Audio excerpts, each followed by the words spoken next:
Selanjutnya sambutan dari Kepala SMP Negeri 3 Brembuku yang kali ini diwakili oleh Ibu Ipe Fridawika SPD. Bismillahirrahmanirrahim. Assalamualaikum warahmatullahi wabarakatuh. Waalaikumsalam warahmatullahi wabarakatuh. Guru SMP Negeri 3 Brembuku yang saya hormati, alhamdulillah rabbil alamin, maka puji syukur senantiasa kita panjatkan kepada Allah Subhanahu wa taala yang telah memberikan karunia rahmat dan nikmatnya, terutama nikmat sehat, sehingga pada hari ini kita bisa berkumpul di ruang guru SMP Negeri 3 Brembuku dalam kegiatan berbagi praktik baik implementasi 7 jurus keterampilan, yang mana dalam hal ini nanti akan disampaikan oleh Ibu Widiati Fadilah SPD selaku Ibu Pimpinan Konseling yang ada di SMP Negeri 3 Brembuku. Sekian, terima kasih. Terima kasih banyak kepada Ibu Fridawika atas sambutannya. Acara selanjutnya pemaparan materi dari Ibu Widiati Fadilah SPD. Silakan.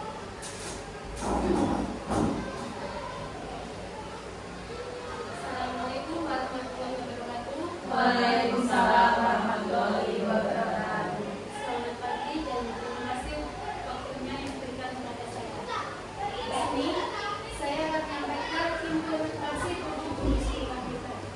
Sini sudah ada 7 jurus keterampilan. Ada penanganan potensi, gelombang emosi, tumbuhan resiliensi, jadi koneksi, jaga konsistensi, bangun kolaborasi, dan menangkal situasi. Untuk 5 jurus dari jurus 1 sampai 5 itu kaitannya dengan peserta didik kita atau murid kita.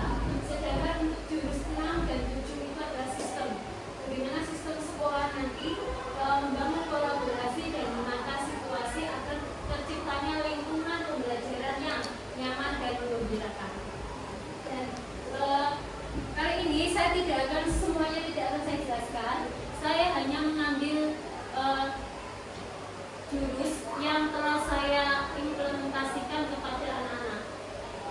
Dan di Bapak Ibu, ini untuk model pembelajaran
Dua yang saya terapkan yaitu alasan memilih jurus 4 jaga konsistensi.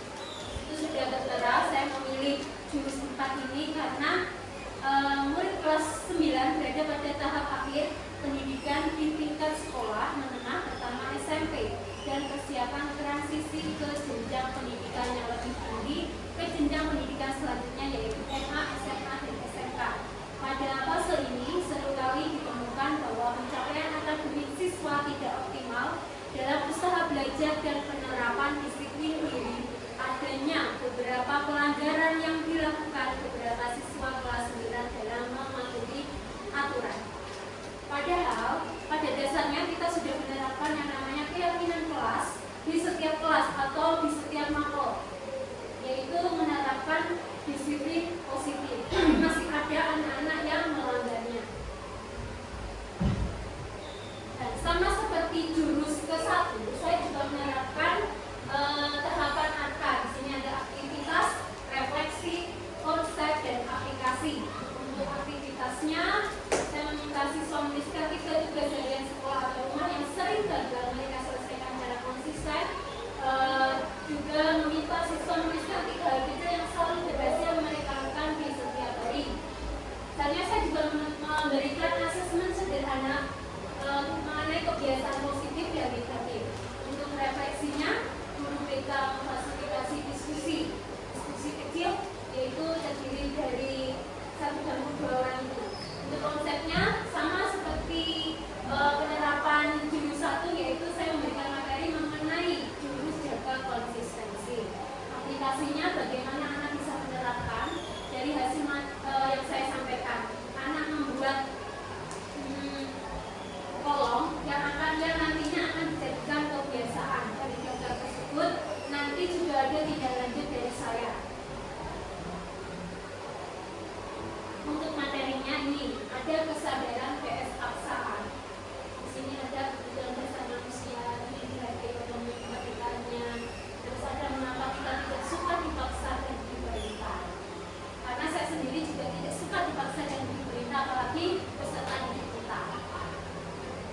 Nah, ini kemarin ini juga saya ingatkan ke anak. Saya kasih pertanyaan kepada anak. Jikalau ada tulisan hati-hati jangan lihat kiri, ternyata jawaban satu kelas sama, apa yang akan kalian lakukan? Ataukah kalian akan menengok ke kanan atau mengikuti perintah dari tulisan tersebut?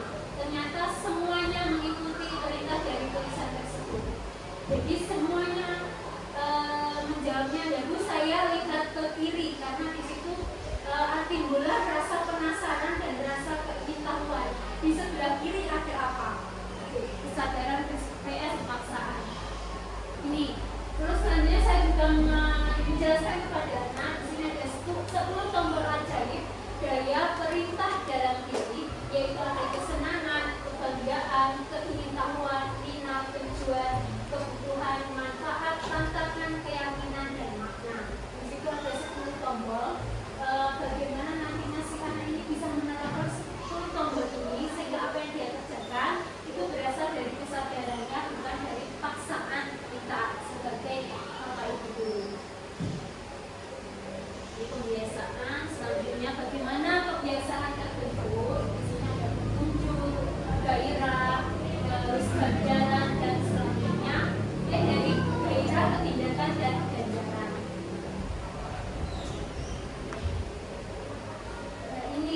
Ini otak manusia. Ini bagian-bagiannya ada di tengah itu otak reptil biasanya. Ini kemarin anak-anak saya ada video, itu ada salah satu bapak guru itu marah kepada anak, sedangkan si anak juga marah. Akhirnya si dinosaurus ketemu si dinosaurus tadi, timbullah masalah baru karena tidak ada titik temunya. Ini membangun hati grup, tidur cepat, bangun tepat. Ini anak-anak saya buatkan kolom kebiasaan mereka tidur dan bangun tidur di 7 hari sebelumnya, dan saya juga buatkan kolom ke anak-anak itu berisi 7 hari ke depan kebiasaan tidur dan bangun tidur.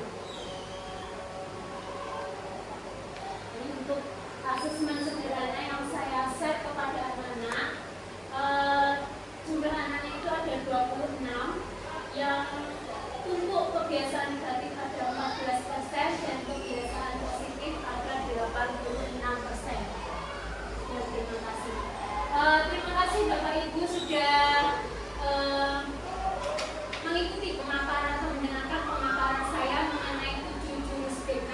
Terus yang saya ambil tadi adalah jurus 1 dan jurus 4, yaitu kenali potensi dan jaga konsistensi. Nah, saya di sini juga membutuhkan umpan balik atau refleksi Bapak Ibu guru mengenai pemaparan yang sudah saya sampaikan.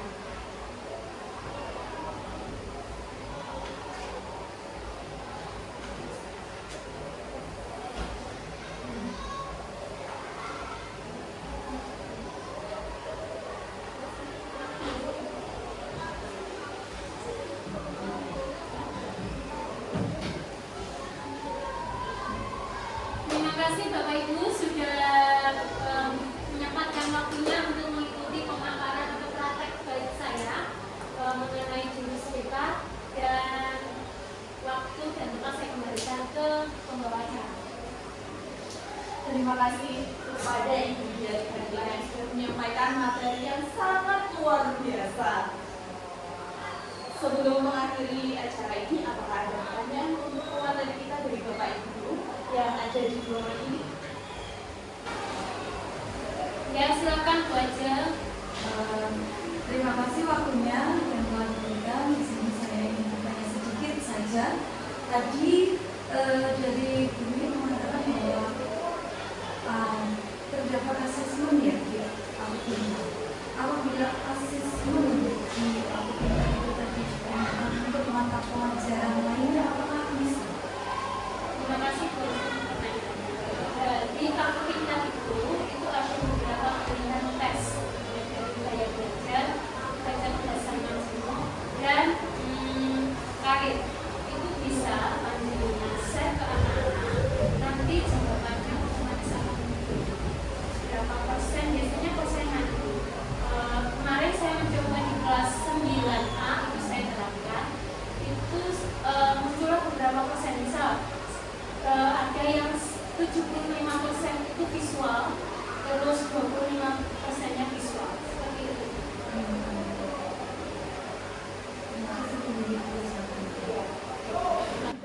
Mari kita tutup acara di siang hari ini dengan bacaan pembuka.